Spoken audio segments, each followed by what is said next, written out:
Hello, today I want to show you a global twin needle working foot machine which is model number WF1516.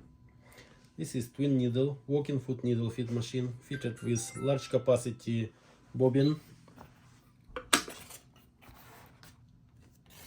It has a safety clutch, it has a presser foot height, and I'll show you how to sew in with thread size 11, which is Gutermann Filan,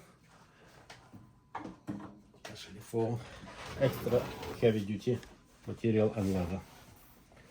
So now we put on a stitch length 5 mm and gently press on the pedal, reverse, good control, faster,